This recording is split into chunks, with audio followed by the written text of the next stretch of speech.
अच्छा हुआ कि आयशा आपा मर गई, है ना? कितनी अजीब बात। कोई किसी के मरने पर ऐसे कहता है क्या?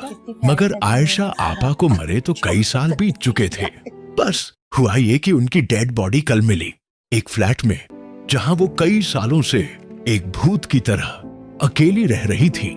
लेकिन चौंकाने वाली बात ये नहीं है, बल्कि ये है कि उनका एक बेटा कराची के डिफेंस खयाबान बहरिया में 4 कनाल के महल जैसे बंगले में अपनी बीवी और 2 बच्चों के साथ ऐश कर रहा है।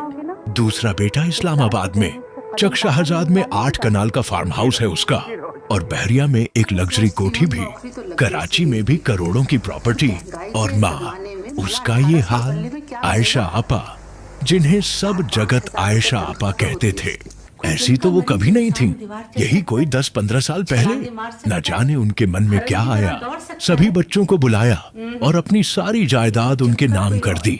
उसके बाद जो हमेशा होता है वही हुआ। ऐसे लोगों के साथ यही होना चाहिए। आखिर क्यों नहीं अकलाती इन्हें? किस किस का नाम लूं?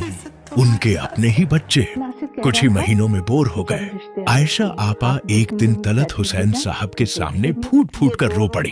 बोली, दिन में कई बार फोन करती हूँ बच्चों को, लेकिन कोई उठाता ही नहीं। कभी कभी उठा भी लेते हैं तो कहते 2 मिनट ठहरो, अभी कॉल करता हूँ। और वो 2 मिनट घंटों में बदलते, फिर दिनों में, फिर हफ्तों और महीनों में। आयशा आपा फोन हाथ में लिए इंतजार करती रह जाती। कभी कभी तो पूरी रात बीत जाती, लेकिन किसी एक का भी फोन नहीं आता। कुछ ही साल पहले की तो बात है, जब उन्होंने बहुत शौक से एक प्रादो टीजे गाड़ी ली थी। खुद चलाकर तलत हुसैन के घर आई थी, केक और मिठाई लेकर।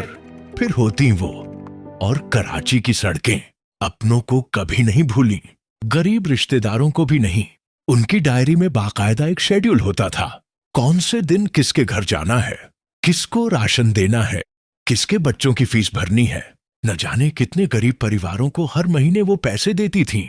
लेकिन एक दिन सब कुछ बदल गया। अपनी पूरी जायदाद बच्चों के नाम कर दी। फिर वही हुआ। इसलिए ही तो कह रहा हूं, अच्छा हुआ। अब उन्हें सुकून मिला होगा, क्योंकि वो जिस तरह रातों को फ्लैट के बाहर टहलती रहती थीं, बड़बड़ाती थीं, थक कर नीचे बैठ जाती थीं, फिर उठ नहीं पाती थीं, अचानक जोर से रोने लग जाती, फिर अचानक चुप हो जाती। पड़ोसी पास आते तो उन्हें डांटने लगती। फिर धीरे धीरे उन्हें खुद अपनी हालत का एहसास भी जाना बंद हो गया था। कुछ हफ्तों से तो उन्होंने बाहर आना भी छोड़ दिया था। कभी कभार कुछ मिनटों के लिए दिखती थीं। फिर एक दिन पैर फिसला, फ्रैक्चर हो गया, और फिर खामोशी।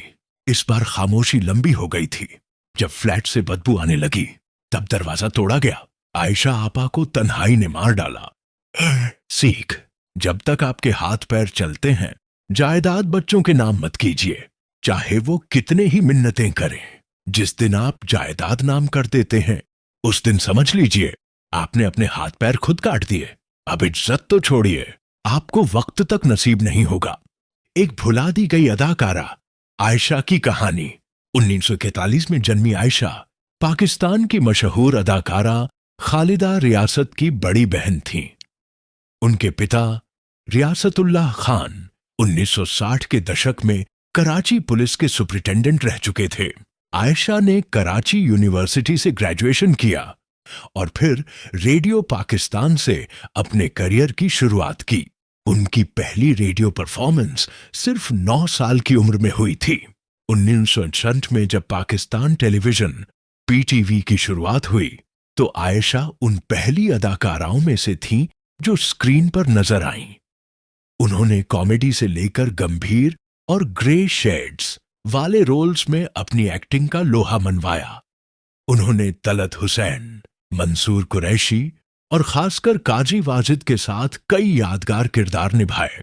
सिर्फ टीवी ही नहीं, उन्होंने थिएटर में भी सबा हमीद और समीना अहमद जैसी अदाकाराओं के साथ काम किया। आयशा की शादी टूट चुकी थी। उनके 3 बच्चे हैं।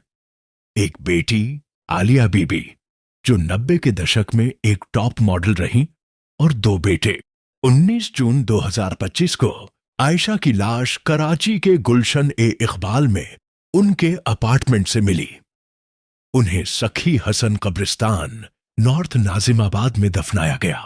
मगर कहानी यहीं खत्म नहीं होती। कुछ मीडिया रिपोर्ट्स के मुताबिक आज भी उनका शव एधी मुर्दा घर में पड़ा हुआ है।